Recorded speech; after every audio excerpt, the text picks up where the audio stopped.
So a lot of you guys have been asking me, Austin, can you do a video about what you do in class? Can you show us what your classes are like and all of that? So that's what I'm going to do today. But before we get started, of course, I got to give my little disclaimer. I'm a first-year ESL teacher. It's my first time to do this kind of thing. I have 1 semester of experience.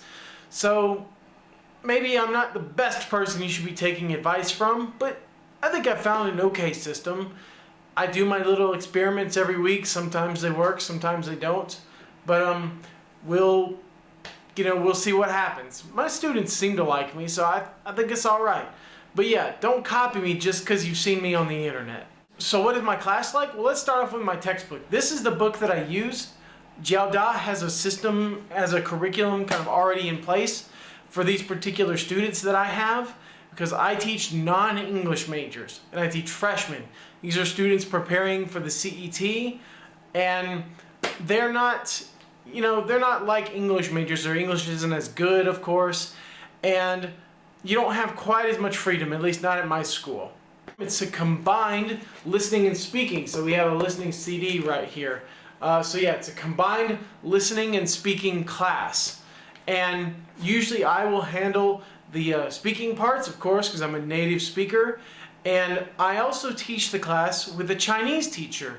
We teach the class at the same time. We take care of different things. So I'll take care of the speaking and they take care of the listening. And of course, if there's anything that I want to point out to her while she's teaching her thing, I do it. I can totally interrupt her, it's fine. And the same for her. She can totally interrupt me if she has a question or if she thinks I'm not being clear. Yeah, and it's just a really kind of free environment, because it's a free environment, at least because I have another teacher, so it helps me relax. Because if I really mess up pretty badly, that other teacher can save me. I think it's happened once or twice. So yeah, I actually like teaching with another Chinese teacher. So it's pretty cool. A couple other things about my classes is that my classes are big. They are probably about 60 to 65 students in each class. I have 1 class with 46, and that's my small class. We use audio-visual classrooms, of course, because it's, we've got that audio CD that I showed you, and I like to show videos in class. So we use classrooms with computers and things.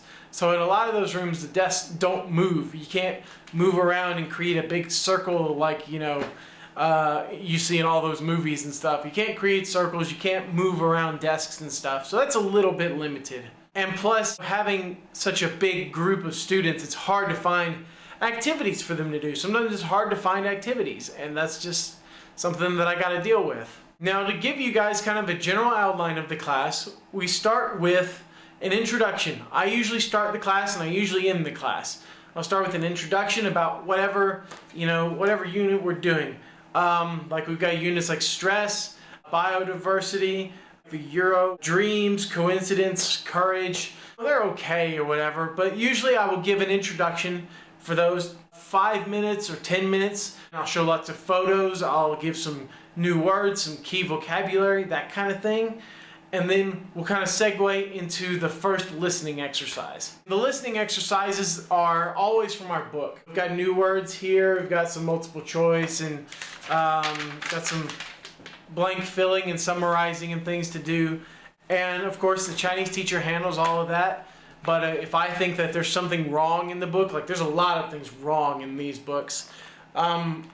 Generally speaking, books that come from Shanghai are just not that good.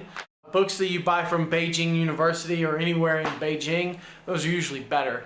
But anyway, this is not a good book. After that, we'll go into our listening exercise and we'll do all of this stuff. And depending on the co-teacher, it'll take anywhere between 15 minutes and 30 minutes, depending on how hard it is, how deep the teacher wants to go with grammar and all of that. So, oh, and also, I prepare 1 lesson a week. I prepare 1 lesson a week, and I teach that to 8 different sets of students. I teach it to 8 different classes. So it's pretty easy for me, prep-wise. After the listening exercise, we'll go on to a speaking task where they can apply what they've listened to and what I've talked about. And it'll usually be pair work, or it'll be small group work, where they talk about a few questions that I've given them. They talk about, the video behind me, yeah, you'll see a few of those questions. And, that works pretty well. And if they want, I ask them to volunteer, tell us what they talked about and all of that. And participation is really important in my class. It's about 50% of their grade.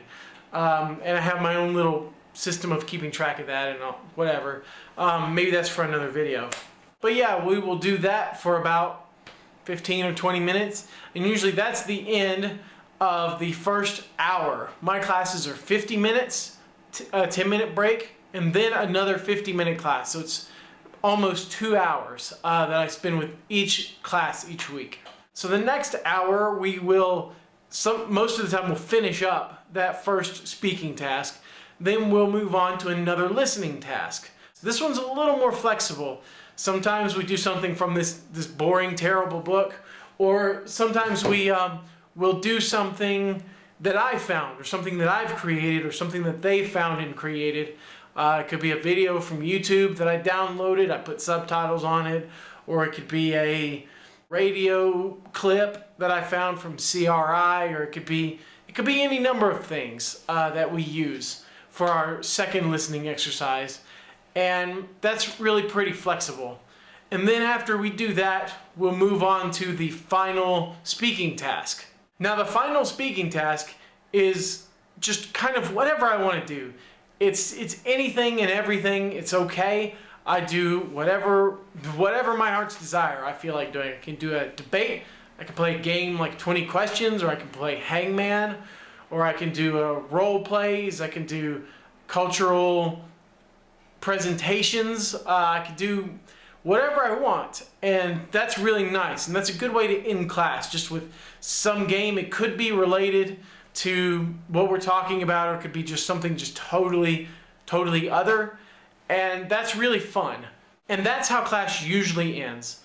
In the last couple weeks, I've done a speaking task and then ended the class maybe 5 minutes, maybe 10 minutes, the last part.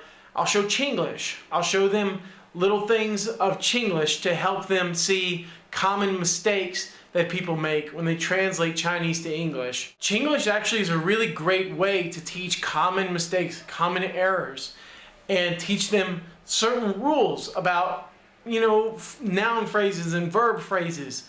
It's really pretty useful. So I would recommend trying that. I've started doing that every week, actually, because the students really love it, and I really love it. It gets a big laugh, it gets a big reaction, people participate, and it's fun.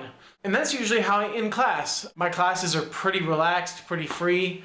I don't have a lot of rules, and mainly my job is to just help them pass their CET and just keep them interested. I don't write them real hard about grammar or being perfect and all that. I just want them to be interested. I want them to participate. I want them to talk. So that's all. That's all I want. So yeah, I think that about wraps up the basic look of what my classes are like. I hope you liked it. I hope it was informative, and maybe you could even use something that I use in class for your own class if you're going to be a first-time teacher. So yeah, like always, if you have any questions, any comments, want to know anything else, leave them down below in the comment section. And if there are enough, I'll make a part 2. And as always, I take requests. I respond to everything. So I guess that's it. I'll see you guys next time. Usually conversations, like pair work or small groups or things, and it'll be some kind of